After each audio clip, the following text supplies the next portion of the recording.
अस्सलाम वालेकुम। यादिश बखैर उमर शेख मरहूम सितंबर से दिसंबर 2020 तक लाहौर पुलिस के सरबराह थे। उनके अरसा कोतवाली के दौरान लाहौर रिंग रोड पर फ्रांस से आई हुई एक पाकिस्तानी खातून की असमत दरी की लर्जा खेज वारदात हुई तो उन्होंने सवाल उठा दिया कि आखिर ये खातून रात गए इस पहर वहाँ क्या कर रही थी। उनके इस बयान पर मीडिया में तूफान उठ खड़ा हुआ। मेरे समेत उन पर हर शख्स ने एक ही एतराज़ किया कि पुलिस मुजरिम को पकड़ने की बजाय मुतासरा खातून की तफ्तीश क्यों करने लगी है। बहरहाल ये फ़िक्रा उन्हें बहुत महंगा पड़ा, लेकिन उनका ये कारनामा भी अपनी जगह के दिनों में उन्होंने मुलजिम को गिरफ्तार किया और खुली अदालत में शवाहिद के साथ मुजरिम साबित किया। इस बदनामी के बावजूद ये वाक़या उनको ओहदे से हटाए जाने का सबब नहीं बना, बल्कि उसकी वजह उनका अपने मातहतों के साथ जारहाना तर्ज अमल था और वो मामूली मामूली बातों पर पुलिस वालों को हथकड़ियाँ लगाने से भी गुरेज नहीं करते थे। जब वो ओहदे से हट गए तो लाहौर में उनके साथ काफ़ी मिलना जुलना रहा। इस मेल जोल में उन्होंने पुलिस, उसके मेयार और लोगों से ताल्लुक़ के बारे में बहुत कुछ बताया। एक दिन किसी मजलिस के दौरान उनसे एक दोस्त ने पूछा कि आप अपने मातहतों के लिए जल्लाद क्यों बने रहते थे। उमर शेख ने कहा, पुलिस के इदारे की ताकत आम आदमी का उस पर एतमाद है। जो पुलिस अफसर किसी के साथ ज्यादती करता है दरअसल अपने इदारे की ताकत कमज़ोर करता है और मेरी नज़र में ऐसा शख्स काबिल माफ़ी नहीं। उमर शेख के इस एक फ़िक्रे में अवाम से बराह रास्त ताल्लुक़ रखने वाले सभी इदारों का वो बुनियादी उसूल पोशीदा है जिसका उन्हें पास करना चाहिए। पुलिस पर यह जिम्मेदारी इसलिए भी ज़्यादा है कि वो इंसानी जान, माल और इज़्ज़त के तहफ़्फ़ुज़ की पहली दीवार है। अफसोस, हज़ार बार अफसोस के पंजाब में अब यह दीवार इतनी कमज़ोर पड़ गई है कि इसमें से सियासत और न जाने किस किस ने रस्ते बना लिए हैं। बिलखुसूस 9 मई के अंदोहनाक वाक़यात ने भी इस पर ऐसी कारी ज़रब लगाई है कि इसकी गैर जानिबदारी का पर्दा भी जाता रहा है। 9 मई को लाहौर और पंजाब के दूसरे शहरों में जो कुछ हुआ वो काबिल बर्दाश्त है, न काबिल माफ़ी। इन वाक़यात के बाद अगर हुकूमती मशीनरी पूरी तरह हरकत में आई है तो बिल्कुल दुरुस्त आई है, लेकिन 9 मई के चंद दिन बाद से ही पुलिस ने अपनी तगोताज का मरकज़ तहरीक इंसाफ को बना रखा है। इस वक्त हालत यह है कि पंजाब में हज़ारों लोग बग़ैर किसी वजह के उठा लिए गए हैं। इन लोगों के उठाए जाने का वाहिद सबब है कि उनका ताल्लुक़ तहरीक इंसाफ से है। इसके बाद उन पर जो मुकदमे बनाए गए हैं उनमें दफ़ात तो नहायत संगीन है, लेकिन किसी भी कानूनी जहन के लिए उन्हें काबिल एतमाद करार देना मुमकिन नहीं जब तक इल्ज़ामात के साथ मजबूत शवाहिद भी पेश न किए जाएं।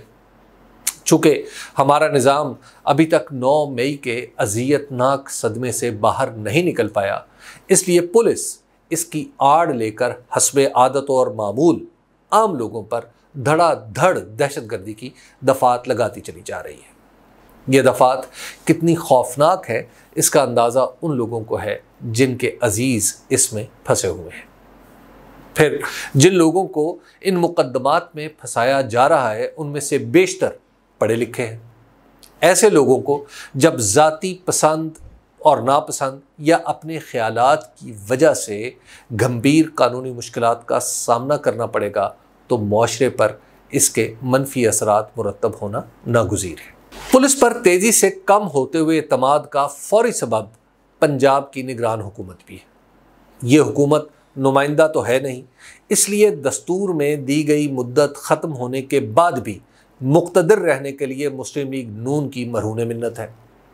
ये जिस जोशो वलवले से तहरीक इंसाफ का कला कमा करने में मसरूफ़ है, इससे ज़ाहिर होता है कि ये सब कुछ सियासी मकासद के ताबे हो रहा है।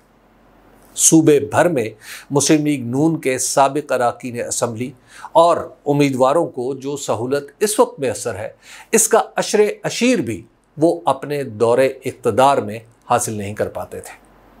मुझे एक साबिक़ रुकने असम्बली ने बड़ी खुशी से बताया कि हुकूमत का मज़ा ही इस निगरान दौर में आया है।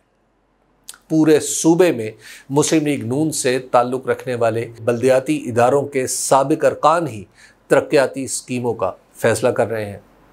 गोया जो बजट आइंदा माली साल के लिए ये निगरान हुकूमत देगी वो भी मुस्लिम लीग नून के सुपुर्द कर दिया जाएगा ताकि इलेक्शन के लिए काम आए। जब सूबे की निगरान हुकूमत ही इतने वाज़े रुझानात का मुजाहरा कर रही होगी तो पुलिस भी उसी रुख पर चलना शुरू कर देगी और उसके नुकसानात आज जो हो रहे हैं सो हो रहे हैं, लेकिन उसके दूर रस मुज़रतों का अंदाज़ा भी कोई नहीं लगा पा रहा। पुलिस का सियासी इस्तेमाल पहले भी होता रहा है, मगर आज जो कुछ हो रहा है इसकी रोशनी में माजी का ये इस्तेमाल बिल्कुल बेज़रर मालूम होता है। हालत यह है कि हुक्मरान इत्तेहाद से ताल्लुक़ रखने वाले बाज़ कारोबारी अशख़ास अपनी कारोबारी चपकलशें तय करने के लिए भी पुलिस को गलत सलत मालूमात फ़राहम करके अपने मुखालिफिन को मुसीबत में मुब्तला कर रहे हैं। अभी कुछ दिन पहले ही हमारी प्यारी पंजाब पुलिस ने तहरीक इंसाफ के चंद रूपोश रहनुमाओं की गिरफ्तारी के लिए एक नाम नहाद मुखबरी पर पूरी तैयारी के साथ छापा मारा तो आखिरकार वहाँ से माजरत करके निकलना पड़ा, क्योंकि मुखबरी की तह में कारोबारी मफादात कार फरमा थे। इसके अलावा ये भी नया रवाज निकला है कि वो लोग जिन्हें उनकी सियासी वाबस्तगी की वजह से गिरफ्तार करना होता है उन्हें भरपूर माली नुकसान पहुंचाया जाए। घरों में घुसकर कीमती अशिया तोड़ी जाती हैं। अगर किसी का दफ्तर है तो उसे नुकसान पहुंचाया जाता है। पहले कभी ये तकल्लुफ भी रवा रखा जाता था कि सियासी तौर पर जिसे गिरफ्तार करना होता था बात उसी तक महदूद रहती थी, मगर अब पुलिस मतलूब शख्स के वालिदैन, बहन भाइयों और बच्चों तक को नहीं छोड़ रही। हद तो यह है कि पीपल्स पार्टी के रहनुमा नदीम अफजल चंद के वालिद को इसलिए गिरफ्तार किया गया कि उनका दूसरा बेटा तहरीक इंसाफ में है। इसी तरह हमाद अजहर के वालिद और साबिक गवर्नर पंजाब मियां मोहम्मद अजहर तक हाथ डालने से गुरेज नहीं किया गया। जब मजमूई सियासी माहौल में इंतज़ामी ताकत फैसला कुन आमिल हो जाए तो ये मुमकिन नहीं रहता कि निचले सरकारी अहलकार ताकत के ज़ोर पर अपनी जेबें भरने से गुरेज करेंगे। ये बात इतनी फैल गई है कि टिकटॉक पर वीडियो बनाने वाले बच्चे भी इसी तरह की कहानियां हल्के फुल्के अंदाज में बयान करते दिखाई देते हैं। ज़ाती तौर पर मुझसे भी एक साहब ने मदद चाहिए कि उनकी गाड़ी 9 मई के स्याह दिन किसी ऐसी जगह खड़ी थी जहां हंगामा हो गया। पुलिस के चंद अहलकारों ने इस गाड़ी को भी माल मुकद्दमा बनाकर मालकान से सौदेबाजी की कोशिश की। पाकिस्तान में सियासत हमेशा मद्दोजज़र का शिकार रहती है और हमारी इंतज़ामिया बआसानी उस फरीक के साथ मिल जाती है जो इन हालात में ताकतवर करार पाता है। ये वो नौ आबादियाती रवायत है जो बरतानवी दौर से हमारे मुल्क में चली आ रही है। 75 साल से एक आज़ाद मुल्क में जारी इस रवायत ने अमली तौर पर इंतज़ामी इदारों को खोखला कर डाला है। अब हालत यह है कि जिस शख्स को किसी सरकारी इदारे से काम पड़ जाए वो उसके बड़े से बड़े अफसर तक पहुंचने की कोशिश करता है और वो बड़ा अफसर फैसला करने से पहले अपने से किसी बड़े के इशारे का तलबगार होता है। मौजूदा सियासी तलातुम ने पहले से कमज़ोर निज़ाम को यूं समझिए कि ढा ही दिया है। इस वक्त पंजाब पुलिस में तो समा यह है कि हर अफसर को बलूचिस्तान तबादला हो जाने का खौफ है या नौकरी जाने का। नतीजा उसका यह है कि अब एक सिपाही भी सूबाई हुकूमत का नाम लेने से नहीं चूकता और साफ कहता है मजबूरी है, ये तो बड़ों का फैसला है।